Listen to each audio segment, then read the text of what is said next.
Welcome, my peoples. Mr. Q2 Raw. I'm back in the building with y'all once again.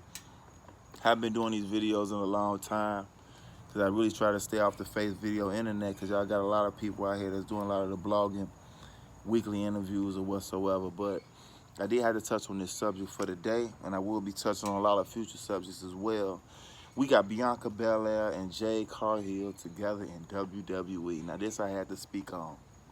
Number one, I'm going to start saying, man, Street Profits and Bianca Belair, man, I seen them whole growth come down here in Florida, man. From the NXT Armories developmental, from the bottom. They came from the bottom to the top. When they say from the bottom to the top, Bianca Belair has mostly did it.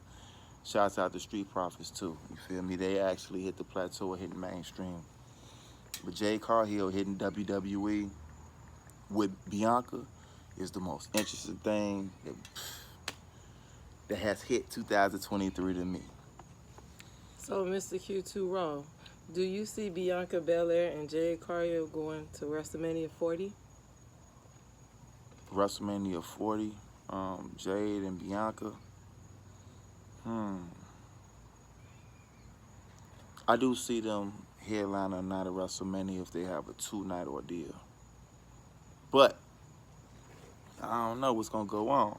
In original WWE marketing ideas, yeah, but since you got the TKO merging UFC, I don't really know how the owners will start looking at it or how they'll want to book them or what. I gotta look at the booking process by the end of this year to like 2024.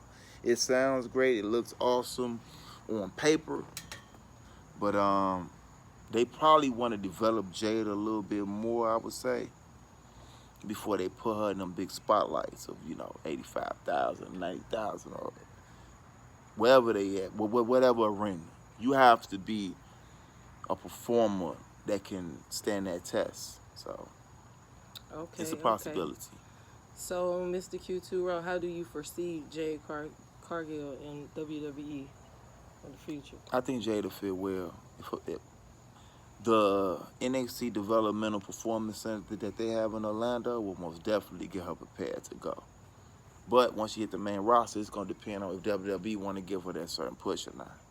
And it's like this, man. She has to develop because no matter how good you are, how on the top you are with WWE, big name you are, I mean, you think who you are, they will give you a reality check off who you are and let you know that you can truly be replaced.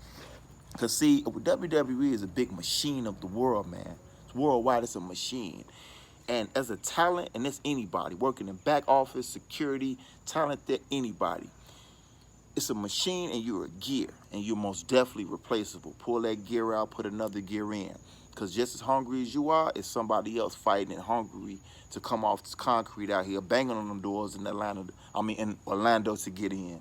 You know what I mean? So, yeah. I just think in WWE is a real statement, check your ego at the door. Okay. Yep.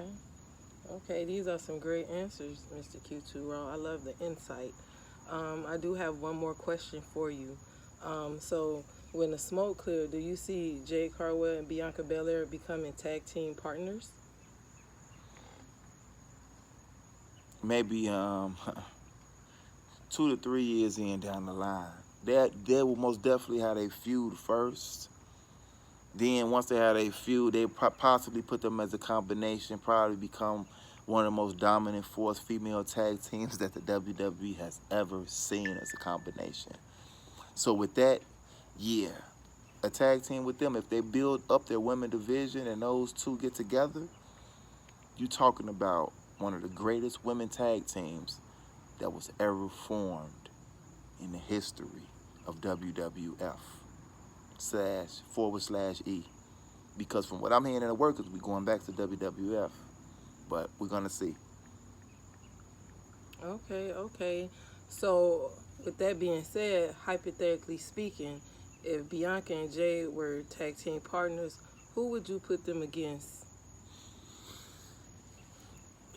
Certain people to put them against now, due to how low the women's tag team division is, that'll be a real difficult thing to say. You only really got Damage Control that's like a solid tag team right now.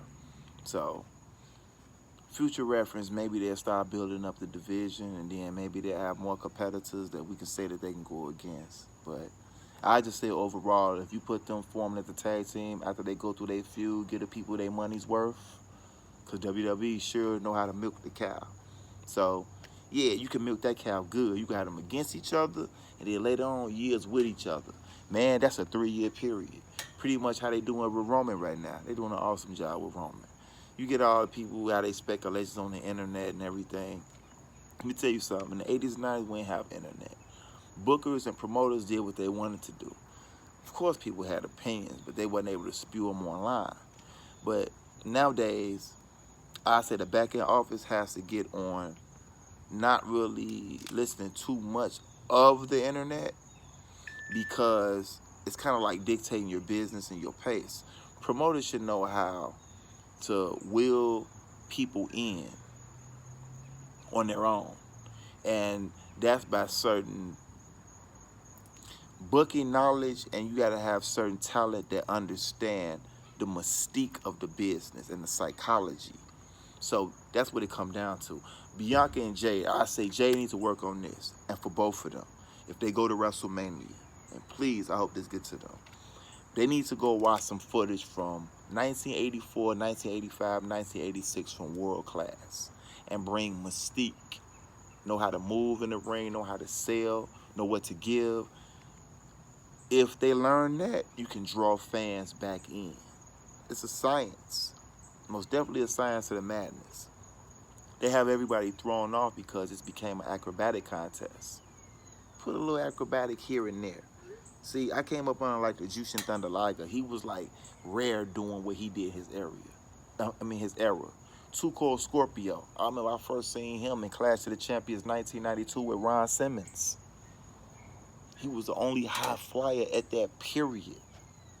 Him and Chris Benoit went to Super Brawl 3 and tore the house down. I never forget it. Too Cold pinned him with like 4 seconds left into the match or something like that, man. Yeah, those are my youth, but I was watching all the pay-per-views back then. The 80s, I'm a Von Erich fan, world class. But if these talents really want to know how to grasp the public again, WWE needs to have them to go study world-class tapes and know how to draw an audience into the match, man. That's what's missing. Everybody's want to go out and go get their spots in and get their stuff in. It shows. It shows, man. I'm telling y'all. And I'll be down here. I go to the Armories in Florida. I follow everywhere. I see them grow here. And NXT has that root of territory feel. Because I'm familiar with NWA. In Chicago, baby, I was going to the UIC Pavilion and Amphitheater seeing Ric Flair and the Four Horsemen come down the aisle on a monthly basis. Rock and Roll Express, Midnight, oh man, Dusty, man, them was the days, man. And they knew how to draw in their audience, man. It's like when they get to the main stage, they kind of lose the feel and lose from what makes this business what it is.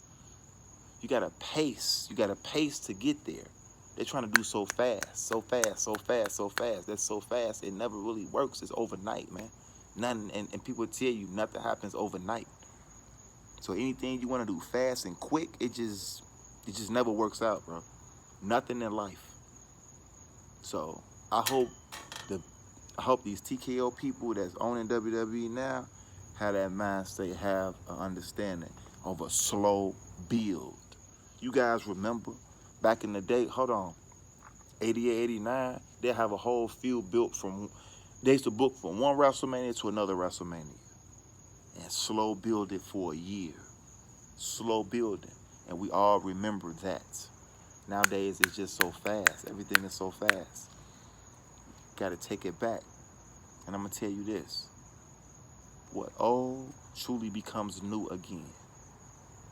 And this generation hasn't seen a certain era of quality. So, Bianca and Jade, I hope I do see y'all at WrestleMania. Them two girls going to most definitely excel to the top. And I'm out of here, Mr. Q2 Raw.